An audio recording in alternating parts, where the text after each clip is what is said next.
Hey everyone, how's it going? Today I'm gonna show you guys how to edit Shopify announcement bar.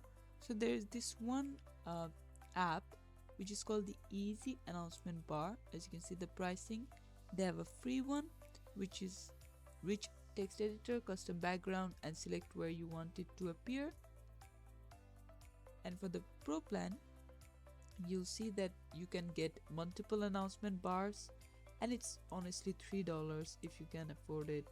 Announcement bar, timed scheduling, and then font, awesome icons, things like that. And as you can see, overall rating, even though it has only 2 reviews, it is a 5. So you can see similarly essential announcement bar, there are more things like that.